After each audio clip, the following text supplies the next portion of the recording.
Today we're going to work on adding a new product into your website. First thing you want to do is open your website dashboard. From there, click on Products and then Add New. After doing so, you will receive a page that looks very much like the one you see here. We're going to be doing a stemless wine glass today, so we're going to put a title in there.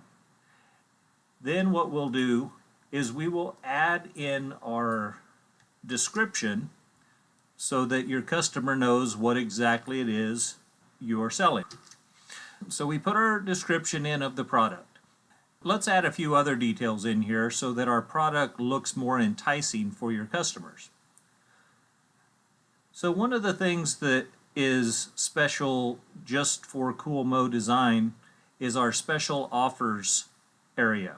This area allows you to provide your customer with some sort of incentive to buy this particular product. Let's say you want to tell them something like, get a free gift wrap with the purchase of this item. Use coupon code FREEWRAP19. So now what that's going to do is that's going to put that little message up there on the product to allow your customer to just have another incentive to buy this product. You can leave it as a text only. Doing so will put just this text, or you can add an image by choosing the Add Image button and uploading an image. We're going to go ahead and upload an image. We'll use this little clip art of a little picture that I have here, and we'll select that, and that puts that little picture. That's going to make a little tiny icon next to this just to draw the attention of the customer. If you leave these two fields blank, this information simply won't be shown on the product page. If you want something to show up, put something in these two fields. Over here, each of these little boxes is called a meta box, and they hold data regarding your product. So there's this little arrow that points up or down. In this case, this little meta box is open. So sometimes you may see it and it looks like this. That means that the meta box is closed. All you have to do is, if a meta box is closed, like this one is click the arrow that opens it and closes it. It's a simple toggle. So now that we've finished our description, our title, and we've added even a special offer to entice our customer, the next thing we want to look at is our product data. The product data is vital. That tells the website that this is indeed a product, and it gives all the details. Since this is a simple product, meaning that it doesn't have any variables, variables would be something like sizes. For example, a t-shirt might have multiple sizes, so those would be a variable product, which we will get into those in a different video. But this is a simple product. It's a 17-ounce wine glass. There's no other sizes or colors or anything to it, so we're going to leave this as simple. And the first tab we want to look at is the General tab. First thing we want to do is give it a price. In this case, we're going with $19.97. If, for example, you wanted to, that's your normal price, but you want to put it on sale for $12, you would put that information in here. You can even go so far as to click the Schedule button, which allows you to schedule the date that you want it to go on sale and the date you want it to go off of sale. So next month, let's say you want to set this up to automatically go on sale for $12 starting on Father's Day, but ending 24 hours later. You could enter those two dates, and now your website will automatically put it on sale just for that time that you specified, and then take it off of sale once the time is reached. It's a very handy feature to use. If the item is taxable, you choose taxable. If it's not taxable, just choose none. Taxes and so forth are beyond the scope of this video. We can get more into that in another video. What you're going to want to do is go down through each of these tabs, because each one does something a little different and adds new information to your product. So the second one in product data is inventory. First, you're going to give it a SKU number. I recommend giving every product you have a SKU number. If you have a quantity of these product or of this particular product on hand, in this case we have 24 of these sitting here at the warehouse. These are pretty self-explanatory, but you simply enter the numbers that you have and the system will keep track of your stock and will deduct stock as they are sold. You want to allow back orders. You have various options to choose. Yes, allow them, don't allow them, or allow them but let the customer know it's on back order. Stock threshold is when do you want to get an email from your system telling you that you're running out of stock and you need to order more. You can set this number to anything you want. So choose those numbers. Shipping, you want to put the information in here. This is helpful for packaging and for keeping track of things, your weight, your dimensions for your product. Your system will automatically add these for you. Where this becomes really important is, for example, an upsell to this particular product might be if you have another product that is the exact same one, but perhaps it's for a set of 4 with a additional cutting board. So that's an upsell. You want to sell them, you don't want to sell them one of these cups, you want to sell them 4 and a cutting board. So you're doing an upsell. Where this really comes in handy is the cross-sells. Cross-sells are vital whenever it comes to products such as jewelry. Let's say you're selling a necklace, but you also happen to sell a matching bracelet, a matching earrings, a matching ring. You would want to add those specifically right here in your cross-sell. Okay, so we'll move on from that.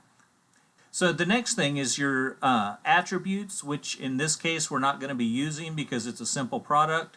Under advanced, purchase note is if you want to give some special notice to your customer when they go to purchase this product.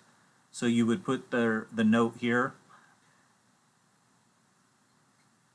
Under Lumos, this is used to allow our product designer to interact with this product. This gives you the option of adding product designer capabilities to this product. To make this happen, you will have had to beforehand create a product base specific to this product. Since we've not made a base yet for this particular product, we're going to leave this alone and we'll come back to it. So the next step, the short description, normally what I recommend there is come back up here to your description, copy the first bit of it. It doesn't need to be all, but if you've already got a real short one, just copy the whole thing. But let's say you had several paragraphs up here in the description, just copy the topmost paragraph and paste that down here in your short description. The short description is what Google picks up and uses to display your product, so it's really good to have something in there. You don't want to leave that blank. Down below here is sublimation instructions. This is again something we add on to your website to help you with your keeping track in your records.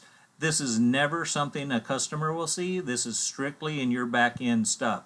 And it does not necessarily need to be sublimation instructions. Let's say, for example, you do engraving or you do woodworking in some form. You can use the same information here.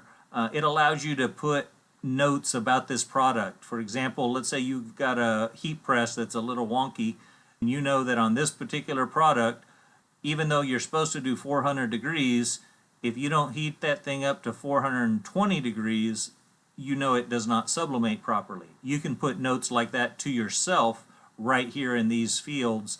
That way, whenever you go to use and sell this product, you can look at these and be reminded of especially an odd type of thing. They're only there for your convenience and you do not have to enter them if you don't want to.